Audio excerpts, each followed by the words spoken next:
Howdy, my name is David Dockery. I am currently a PhD candidate at Texas A&M University, and my area of specialty is rhetoric.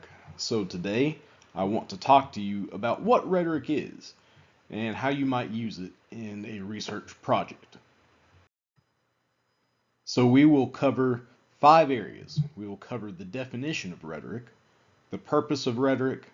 I'll give you some examples of some famous rhetoricians, an example of a rhetorical theory, and an example of how you might apply that rhetorical theory to a rhetorical artifact. So let's jump into what all these things mean. Rhetoric may be defined in many different ways. And in fact, the definitions you'll find here are hardly exhaustive. However, here are 2 definitions that I think broadly fit what most rhetoricians are doing. And the first is from Aristotle, who is a very famous ancient philosopher and theorist of rhetoric. And he defined rhetoric as the art of observing in any given case the available means of persuasion. So this is a little different from the kinds of persuasion you might study in a class on psychology, for example. Instead of focusing just on the mechanisms of persuasion that go on inside your brain, Aristotle is concerned about the situation you're in and how you respond to that situation to persuade people. But of course, he's not talking about just any kind of way of moving people. He's not interested in punching people, for example, and I don't think that most rhetoricians today are interested in that either. So I think that a broad definition that encompasses most of what rhetoricians do today would be to say that rhetoric is the art of wielding symbolic power. And rhetorical criticism is about studying specific instances of how people wield symbolic power. When I say symbolic power, what do I mean? Well, let me elaborate. There is a simple kind of power, which is the power of physical violence or physical force. But there is another kind of power that is the power of representing an idea. So consider a situation where you need to stop a car. One way to stop a moving car would be to have something like a giant net or a big roadblock. In that case, a car would have to stop because if it ran into those things, the sheer force of the net or the roadblock would stop it from proceeding any further. Well, that's one kind of power, but it's not the power of rhetoric. Rhetoric is symbolic power, and this is the power of a stop sign. So if you consider what a stop sign does, it's remarkable. Just by using this little red octagon, sometimes with the word stop, sometimes without it, you instinctively stop. Well, most of us do, not everyone. But that is an example of symbolic power. The stop sign persuades people by representing an idea. And by directing that idea towards someone, it convinces them to stop. Now, the stop sign also contains all kinds of other things. It contains the underlying idea of governmental authority and legitimacy and all the things that make you listen to it. But at bottom, it is a stop sign. It is a symbol of stopping. And this is the kind of thing rhetoric studies. Not just in stop signs, however, but in all cases where there is symbolic power used. Some prominent examples include speeches and movies and video games and music. Anywhere and everywhere, people are using symbols like words, pictures, or sounds. Things that represent something else. Anywhere, people are using those to exert power over other people. That is where rhetoric can be found. So why would you study rhetorical criticism? What sort of research project might you embark on? with this method? Well, the main purposes of rhetorical criticism include things like understanding how symbols shape our thoughts and move us. Just think about the power of a national flag to convince people that they are part of the same group, that they're part of a nation. And think about how that flag represents the nation. Similarly, you could examine national anthems to see how the music and the lyrics direct people to identify with a nation. Or perhaps you could study a presidential speech to see how the president convinces people to feel part of the country to which they belong. So, understanding how symbols shape and move us is an important goal of political life, of cultural life, of religious life, of everything. But you could also understand symbolic power to expand your own capacity for wielding symbolic power. This is also an important skill for you to develop because anywhere you go in life, whether it's in law or business or the sciences or engineering or anywhere else, you will need to be able to move people, and not by violence, but through speech and images and other kinds of symbols. So by learning how other people have used symbolic power, you can learn how to wield it better yourself. Of course, on the practical level, there are a lot of uses for rhetoric as well. Here are just 3 career fields where rhetoric is commonly used, even if it's not explicitly called rhetoric. The first is law. Lawyers have to interpret the legal codes and evidence to make persuasive arguments for whatever situation they are in. If they are contract lawyers, they'll have to do things like determine the boundaries and limits of an agreement. If they are a judge, they'll have to render decisions based off the best interpretation of the evidence. And all these things require some skill in rhetorical criticism, some skill in understanding whether or not the argument is any good, and how those symbols, like the evidence, like the lawyer's arguments, are moving people. Politics, likewise, is one of the great areas where people use rhetoric. Politicians have to be able to move other people through the power of their speech. This is why presidential speeches and other kinds of political speeches constitute a whole genre of oratory. It's because for a very long time, indeed going all the way back to Aristotle, politics has relied on symbols rather than overt violence to convince people to do things. So if you go into politics, you'll need to figure out how to write persuasive speeches. Speeches that not only appeal to some broad principle about how to persuade people by activating some mechanism in their brain, but also how to persuade people in a given context, up against a given opponent, facing given political issues like abortion and taxes. That is something that rhetoric is uniquely useful for. And the last major career field that I want to go over here would be advertising. Because advertisers are using rhetoric all the time by trying to come up with convincing advertisements that will move you to buy their product or the product of whoever they're working for. If you go into social media advertisement or television advertisement, you'll need to know something about visual rhetoric. How things like the stop sign convince people to stop. And if you go into even something like podcasting or radio advertisement, you'll still need to know how words shape the way people think about advertisements. So these are 3 areas where rhetoric serves a practical purpose in a career.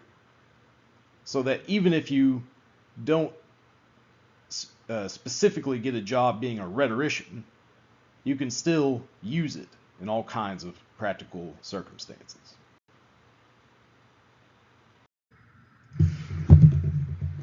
And the good news is that rhetoric is a time-tested field of study. As I've mentioned before, it goes all the way back to Aristotle and before. But Aristotle is one of the most famous practitioners of it.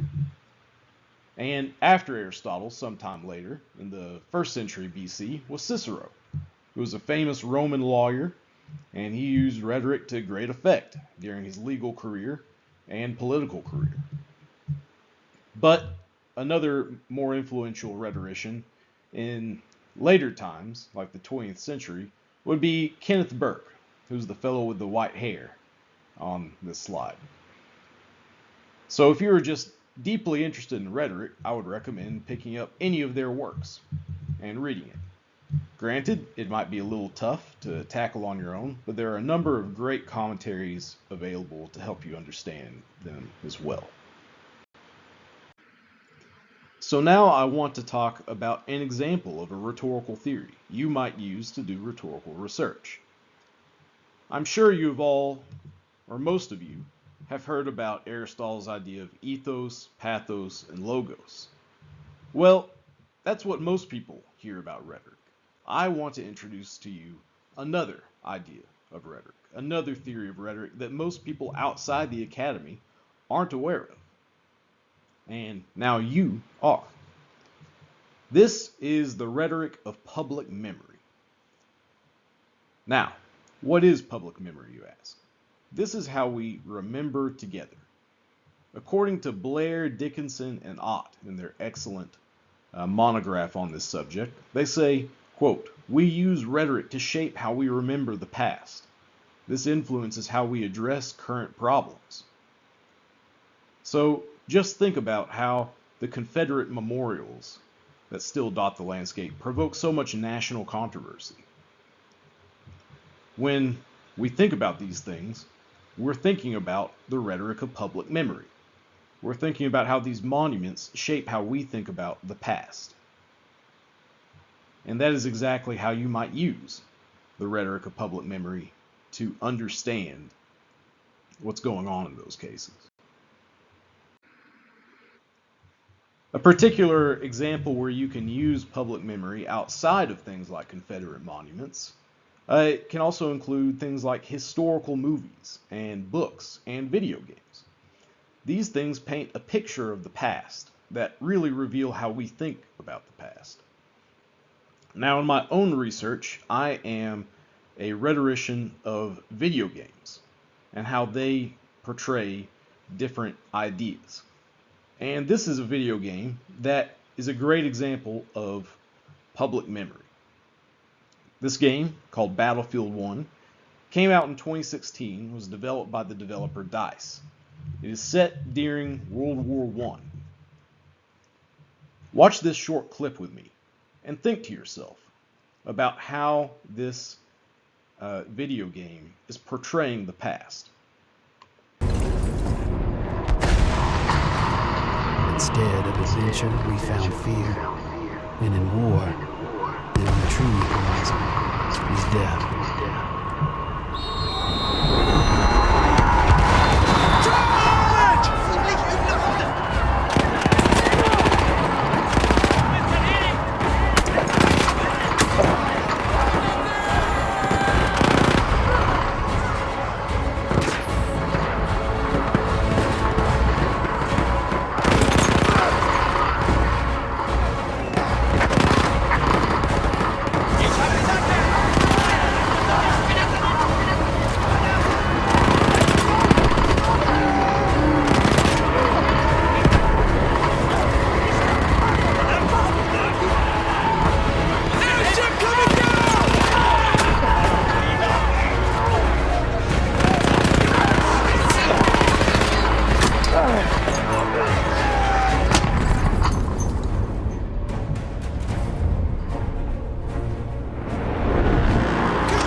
Every once in a while, we push hard enough that the light breaks through the cloud.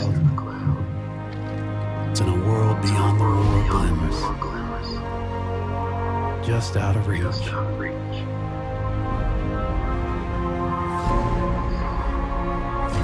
war is the world, and the world is the war.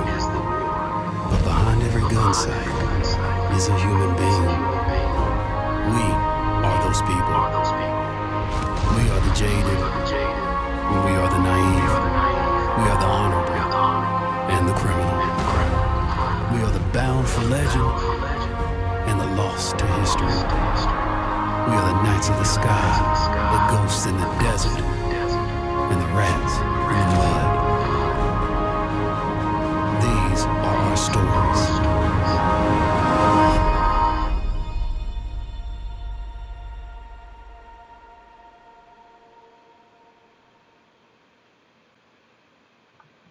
All right, so this clip is going to serve as our rhetorical artifact, which is the thing we are studying with rhetoric. It is an exercise in symbolic power. Now the question is, what does it mean? What is this artifact doing to move people through representations?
So if you're going to do a rhetorical criticism on Battlefield 1 using the rhetoric of public memory, you might ask yourself some questions.